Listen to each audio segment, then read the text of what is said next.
Assalamu alaikum viewers, welcome to Virtual University.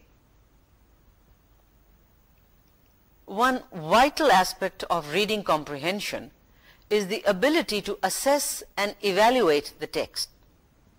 This means, first of all, that the reader should be fully aware of the writer's intention and of his point of view and possible bias. In order to evaluate a text, a student must be able to discriminate facts from opinions. And it is an important part of reading competence that the reader should be aware of the way his judgment is influenced one way or another. So far, you have had practice in distinguishing facts from opinion. In today's lesson, you shall first have practice in distinguishing the writer's tone, and second, you shall look at argument, what is known as argumentation, which is very central to the material that we read. Writers make a point, and then they support the point that they make.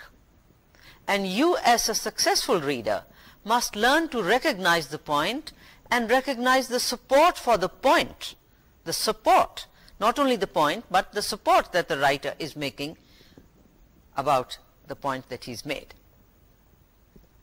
Now, there are 5 statements on your screen.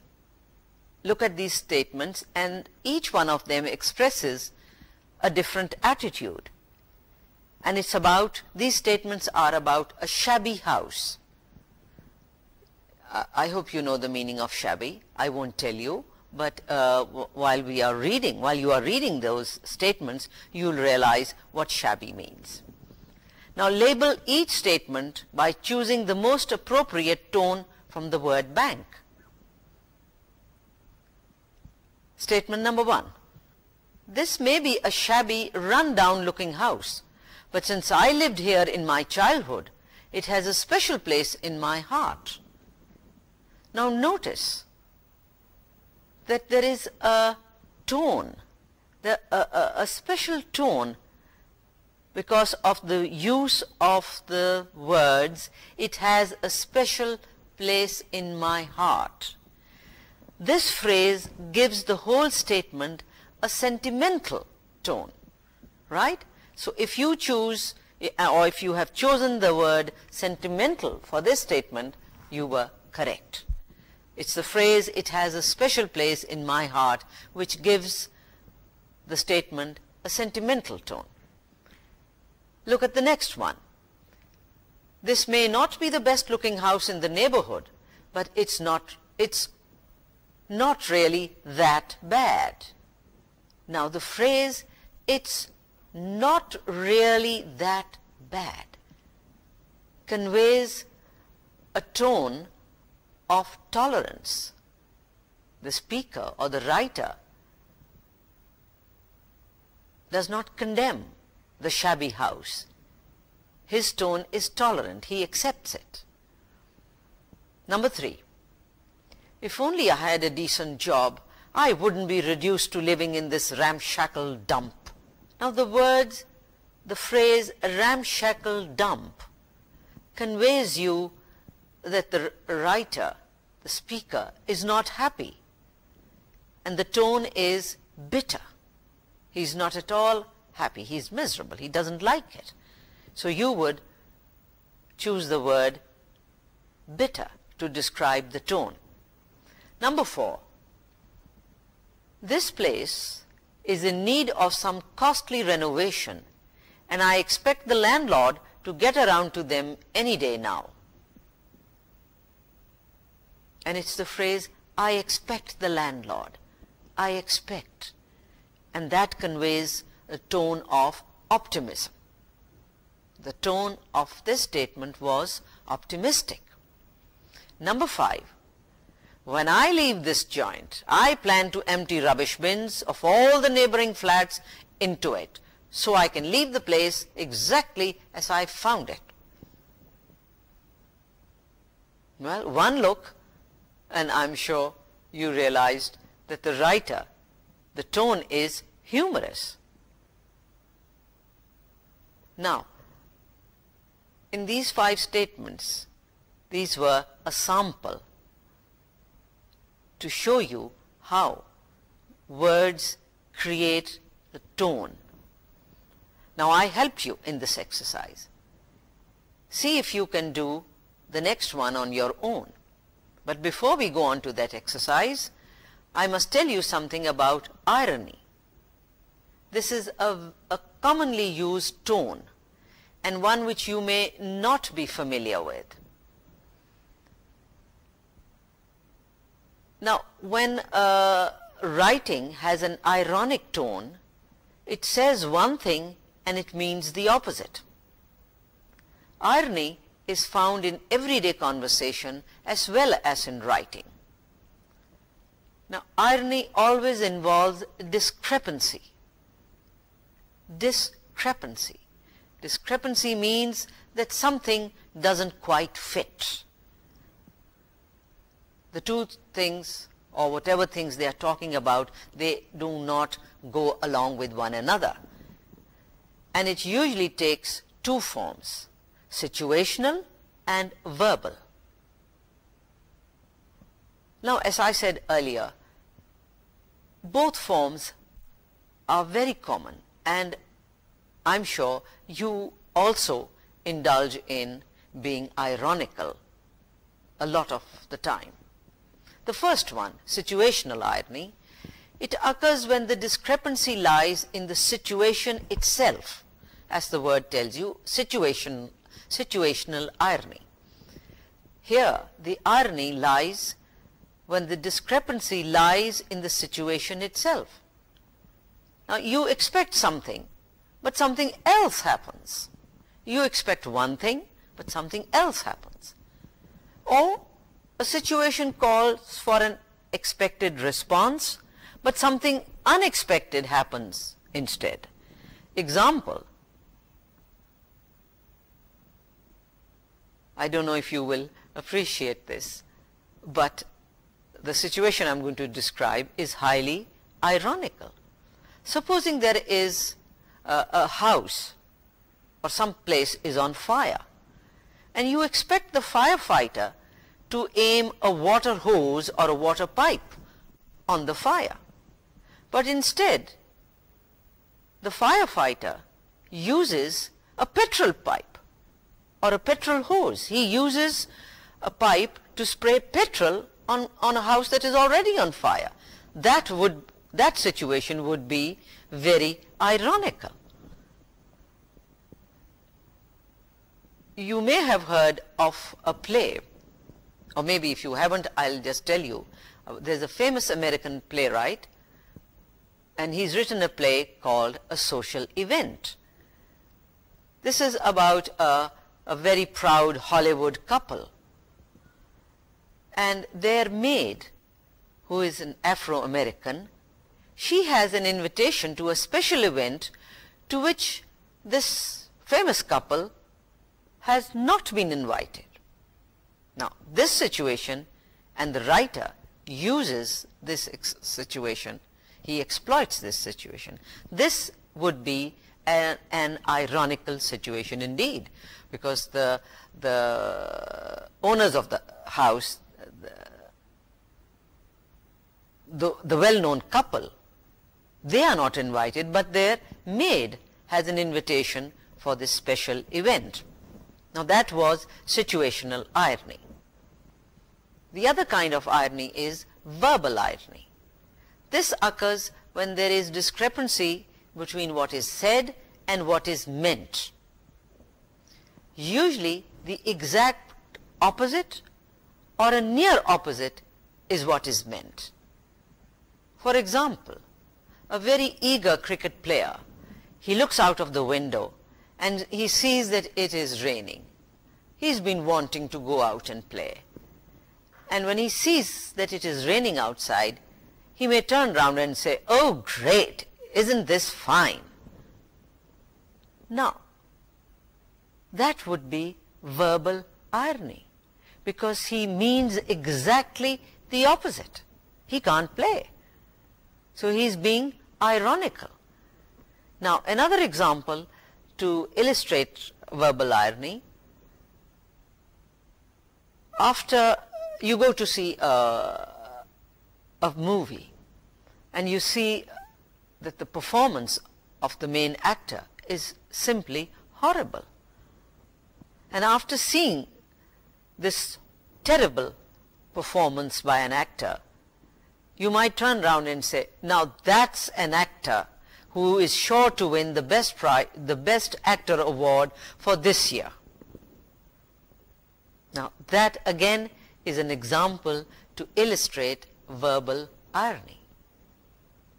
The person who says that word is being very, very ironical.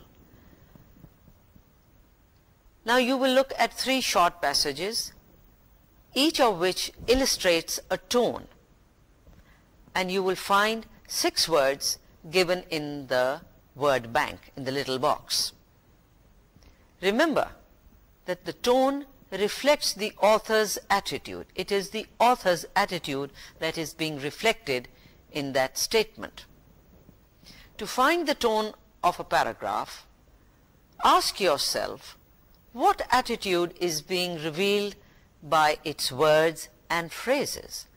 The words are caring, pessimistic, objective, optimistic, angry, critical. The first paragraph. Research on rats has shown that when animals live in crowded conditions, they live disorderly, violent lives. Human beings are no exception. Crowded cities are models of lawlessness, and the traffic-clogged roads encourage drivers to be aggressive. As urban areas continue to grow in population density, these types of problems will also grow. That means more violence and more fighting over available resources. Out of those 6 words in the box, choose one word which you think describes the tone of this paragraph.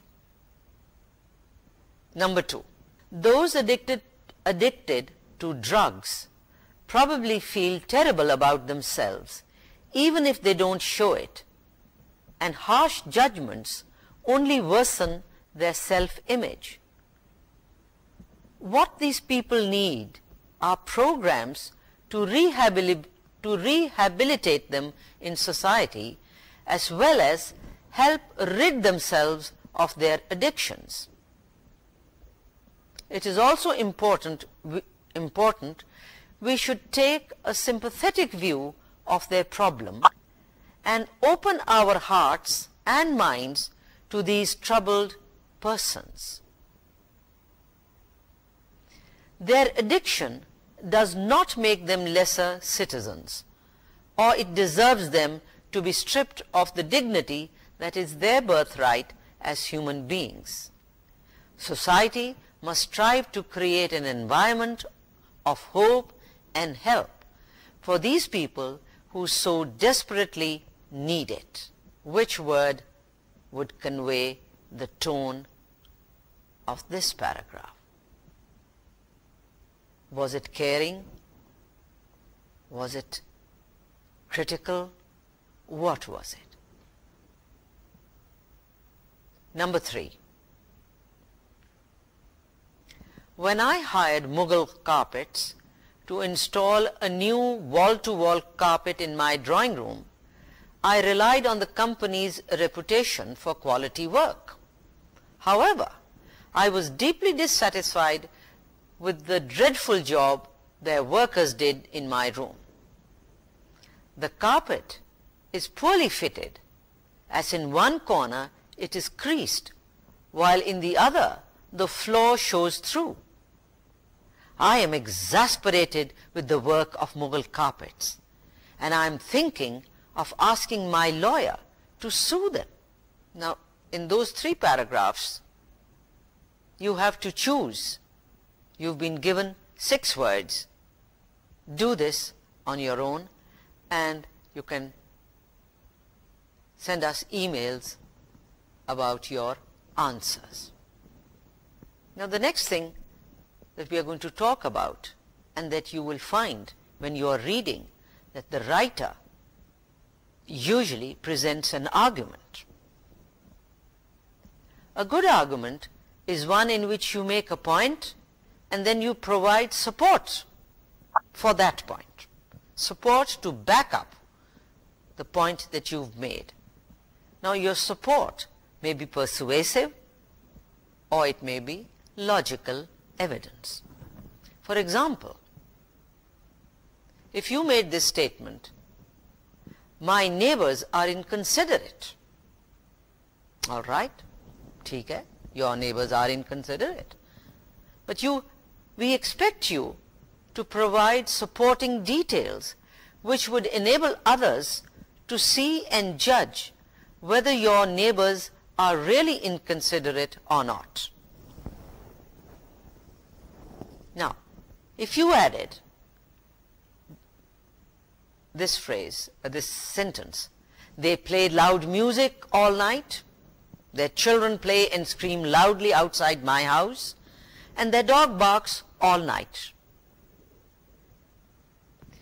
You have provided solid support to your earlier statement that my neighbors are inconsiderate.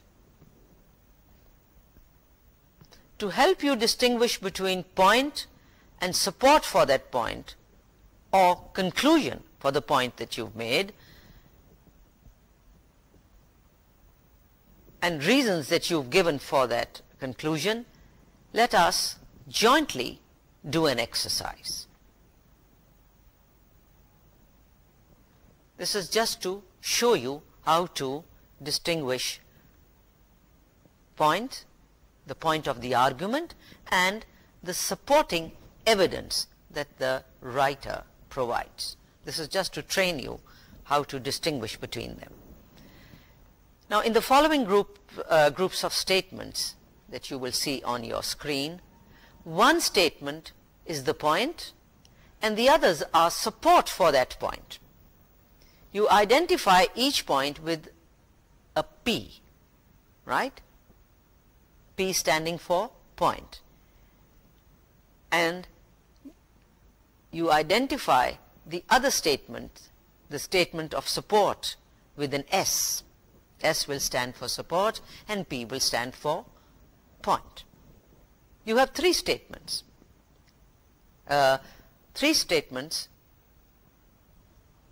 Number one, cats refuse to learn silly tricks just to amuse people. Number two, cats seem to be more intelligent than dogs. And number three, dogs will accept mistreatment, but if a cat is mistreated, it runs away. Now, out of these three, which one is the point that the writer makes, and which ones are support for that statement? The point is, cats seem to be more intelligent than dogs. And the other two statements, that dogs will accept mistreatment and that cats refuse to learn silly tricks, these are evidence to support the point made in the sentence, cats seem to be more intelligent than dogs. Let us look at the next one. Number two. If workers go on strike, they now lose their jobs to replacement workers. That's one statement. The other is, conditions in factories are tougher than they used to be. Number three, in many industries, workers have had to take wage cuts.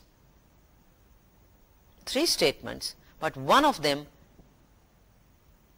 is the main argument and the others are supporting the point the author has made.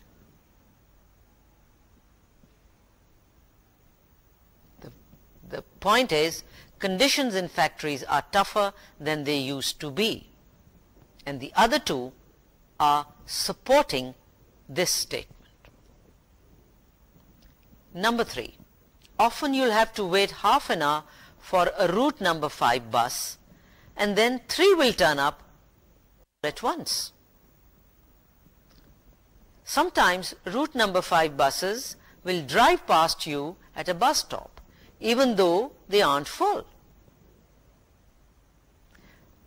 Next, when route number 5 seems to be assigned the most ramshackle buses, ones that rattle and have broken seats. And the last one, whenever possible, people should not ride the route number 5 bus. Now, which out of these is the main point of the argument, and which 3 are supporting points? I shall not tell you, you work this out for yourself. Now, to be a skilled reader, you need to learn about some common errors in reasoning that will help you to see the weak points in arguments. As a skilled reader, you ought to be able to see the fallacies. Fallacies are errors in argument. Sometimes it's not always that writers come up with good arguments, but you as a skillful reader ought to be able to see through their arguments. Now, these errors in reasoning are of 2 types. Type 1 is the kind that ignores the issue. It sidesteps the issue. Instead of taking things to their logical conclusion, instead of providing a good reason, the writer may just go off the point. And the other type is when the writer overgeneralizes or oversimplifies. So there are 2 types of errors. Errors in reasoning. When writers argue, this is what we call argumentation. When writers put forward an argument, you will find that they sometimes, without realizing, there are errors in their reasoning, and these errors are of 2 types. One is the type where they ignore the issue, and the other is when they may overgeneralize or oversimplify the issue, the problem that they are discussing. In the first type, the fallacies that ignore the issue, you will find that the writer may change the subject or indulge in circular reasoning. He goes round and round, he doesn't come to the point. Or he may give way to personal attack, or he may create an imaginary opponent. And the second type, you will find in the second type of fallacies, in the second type of error in reasoning, you find that the writer overgeneralizes, oversimplifies. He may draw hasty conclusions on the basis of insufficient evidence. He hasn't provided you enough evidence, but he jumps to a conclusion. And you, as a good reader, you will say, ha ha, what is this? A minute ago he says this, and now he jumps to a conclusion. There isn't enough evidence. You will learn these skills through practice reading. Sometimes writers assume that because a certain event follows an earlier event, the subsequent event was cause of the earlier event. Or sometimes writers make false comparisons. We say analogies. Or sometimes they come up with either or fallacies. Either it's this or it's that. And things are not like that in the real world. Maybe in one or two instances, but not all the time. Now first I shall show you examples of unsound reasoning, and then you shall do a few exercises which will give you practice in spotting such errors in your reading. The first type, the first fallacies that ignore the issue. And you find that there are three types. One is when the writer changes the subject. The second is circular reasoning. And the third is personal attack. Let's take the first one, changing the subject. In this method of argument, the writer tries to divert the audience's attention from the true issue by presenting evidence that has nothing to do with the argument. Let me repeat.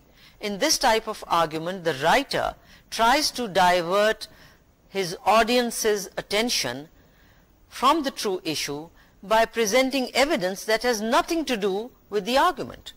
Example, and if you read the newspapers, you find this type of reasoning very common, and it is very common with politicians. Example, the honorable member of the National Assembly is a capable leader. He has a busy family life and he prays daily in the area mosque. All right. Now, the statement that he's made, that he's a capable leader, but is the writer providing you any evidence of this person being capable? All he says is, he mentions the member's family life and he mentions the member's religious life, which sidesteps the issue of just how capable a leader he is. Now that was an example of sidestepping the main issue. That was an example. Now there is this exercise for you. Read this paragraph and see, you spot the sentence that is not related with the rest of the argument. The proposed dam is going to be a disaster. The plans were drawn up nearly 30 years ago when the affected area was lightly settled.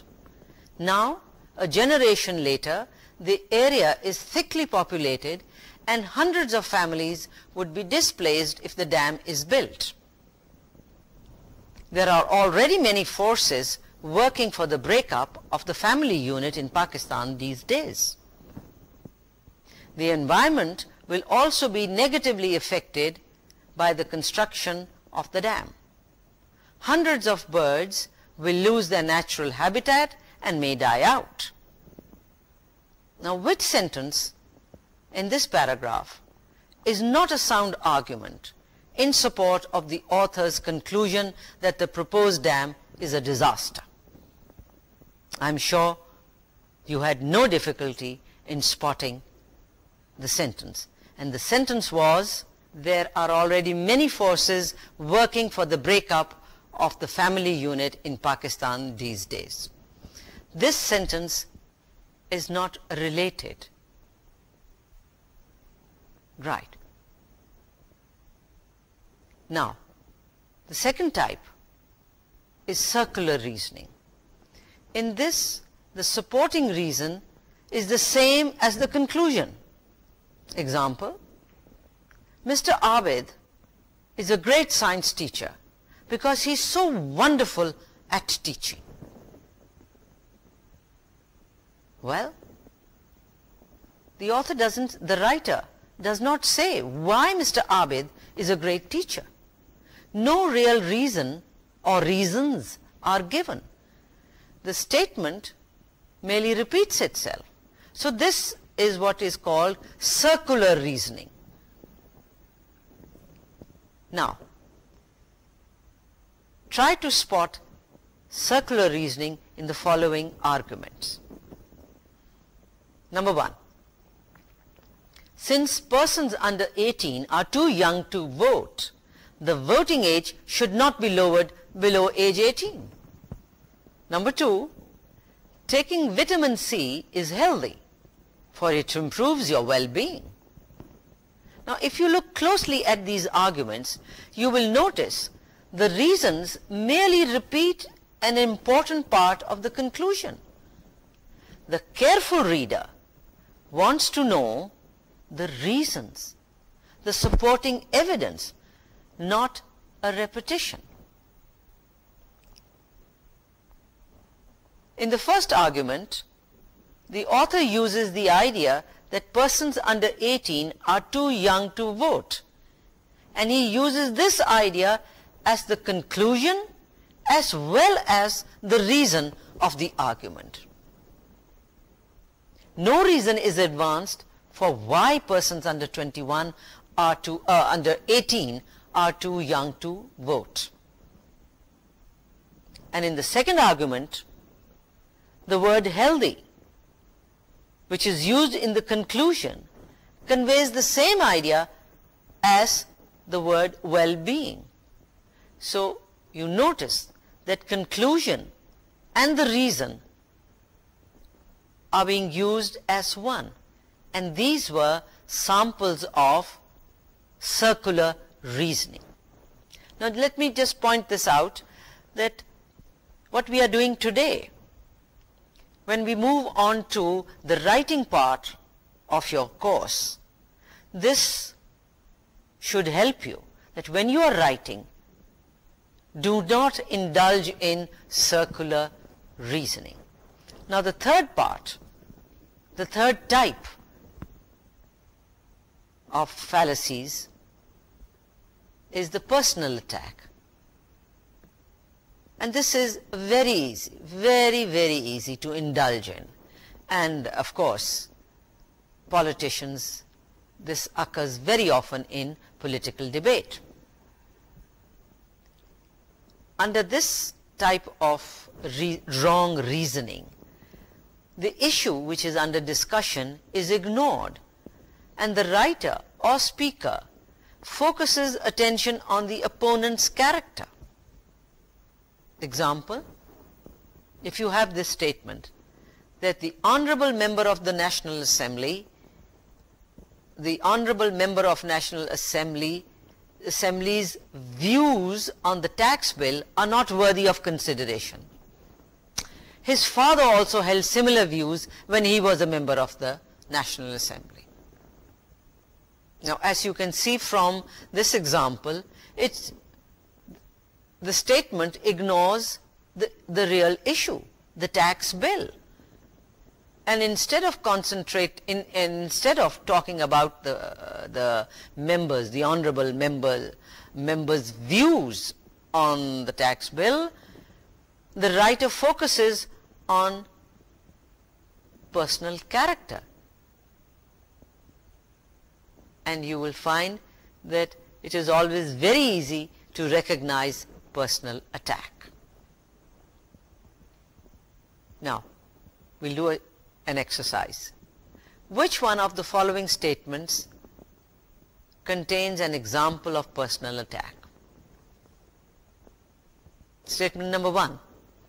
Our cricket team is not going to win the next World Cup. We have acquired the services of a useless coach. Number 2. We should support the Zilla Nazim's proposal of tax collection. He has the biggest collection of wealth by not paying the taxes. Number 3. The people who oppose the new traffic ticketing system are not concerned about traffic rules. I hope you have no difficulty in locating the items of personal attack. You will notice that instead of putting forward a reason, the writer indulges in personal attack. Now, the second type of fallacies, the fallacies that overgeneralize or oversimplify issues, these are of 4 types. Writers usually overgeneralize, oversimplify in 4 ways. Number 1, when they draw up a hasty conclusion, a hasty generalization. Second is the false cause, and the third is a false comparison, and the fourth is an either-or fallacy. Now, hasty generalization, these are very common. This is a very common fallacy. A person who draws a conclusion on the basis of insufficient evidence is making a hasty generalization. Now we look at an exercise. I would like you to read these statements, and these 3 statements are followed by 4 possible conclusions. 3 of these are hasty generalizations which cannot logically be drawn from the evidence given, and the 4th one is a valid conclusion. Choose the one conclusion you think is valid.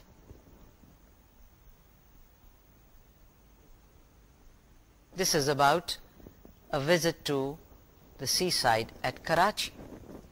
The first time I went to the seaside at Karachi, my face got sunburnt. The second time I went to the seaside, I couldn't swim because the water was too cold. The third time I went to the seaside at Karachi, I stepped on a starfish and had to go to the hospital to have the spikes removed from my foot. You will find that there are 4 conclusions given at the end, given on your screen. Which one would you choose as the most valid? Would you choose number A, which says that the seaside is unsafe and should be closed to the public? Or would you choose number B, which says that the seaside is a polluted place? Or would you choose number C, which says, I've had a series of bad experiences? Or number D, the seaside is not a place to visit? Which one did you choose? Obviously, the correct answer, and that would be C, that I have had a series of bad experiences at the seaside. Now, the second type of false generalizations or oversimplifications is the case of the false cause. You have probably heard someone or the other say as a joke, and this is very common, something like, I know there's going to be a dust storm because I washed my hair today. Now, the 2 events mentioned have no connection whatsoever. Now, this was just to tell you that how often in life we make such wrong assumptions. We assume a cause and effect situations. We assume that one thing took place and another thing takes place, so we assume that there is a cause and effect relationship. And these are not easy to analyze. Why? Because people tend to oversimplify by ignoring other possible causes. Now, to identify an argument using a false cause, look for alternate causes. Look at the following argument. The Atlas Tire Company was more prosperous before Mr. Hamid joined it as chairman. Clearly, he is the cause of its decline. Now, these two statements are a clear example of false cause. Event A, Mr. Hamid became company chairman. Event B, the Atlas Tire Company's income declined. Well, other causes could have been responsible for this decline. Maybe the policies of the previous chairman have now begun to affect the company, or perhaps market conditions have changed. It's easy, but it is incorrect. Mind you, it is incorrect to assume that just because A came before B, therefore A caused B. This is an example of false reasoning. Now do an exercise. In this exercise, which one of the following statements contains an example of false cause? Number 1, you better get a good job, you better get a job soon, or face the fact that you are lazy and want to live off others. Number 2, Murray has terrible weather. I visited there for a week last July and it rained continuously. Number 3, after visiting my friend today, I came home with a headache. I must be allergic to his house. Now, if you look at those statements, they are examples of false causes. One doesn't cause the other. These are samples of hasty conclusions. Let us look at false comparison. And this is the third type of error in reasoning, when you assume that two things are more alike than they really are. For instance, in this example, this is an example of a false comparison. In our village, we leave our doors unlocked all the time. So I don't think it's necessary over here. So I don't think it's necessary for you in the city to have your locks on your front doors.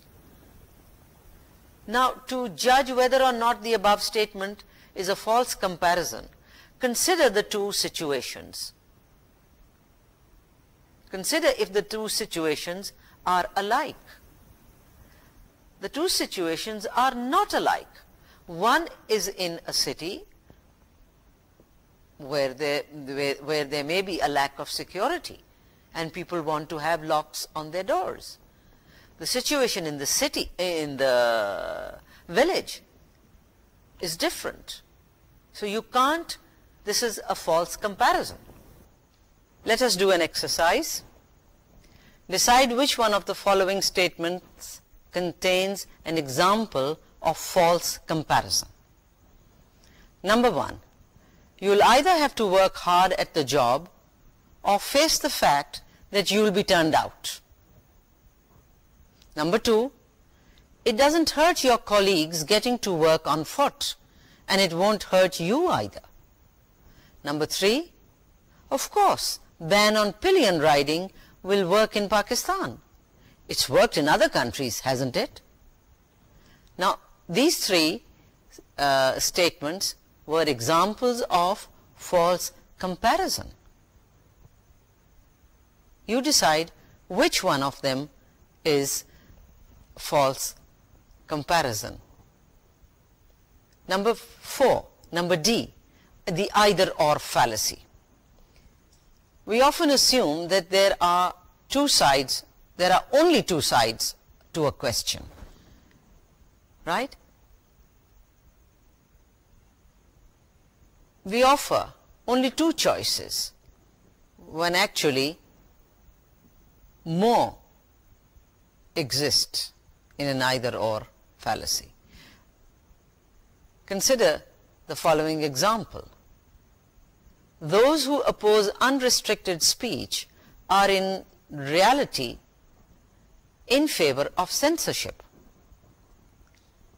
This statement ignores the fact that a person can believe in free speech and at the same time believe in laws that prohibit people from making false statements which damage another person's reputation, that is slander. Now remember, there are only some issues, some problems that have two sides only. For example, for instance, you either pass the exam or you don't. But a lot of other problems, other issues have several facets, have several sides. So this is also a wrong way of looking at things, wrong reasoning. Look at this next exercise and decide which one of the following statements contains an example of either or fallacy. Number 1, the maidservant went off duty early, and then the bracelet was discovered missing, so she must have stolen it. Number 2, eat your apple or you won't grow up strong and healthy. Number 3, as I don't use a ballpoint pen to write, so it's not necessary for you to use one either. These are all false examples of either or fallacy. Now, in today's lesson, we looked at different ways to develop effective reading and clear thinking. And these were to identify purpose and tone and evaluate arguments. These were aimed at developing advanced critical levels of comprehension. In the next lesson, you shall look at another way of developing comprehension. So much for today. See you next time. Allah Hafiz.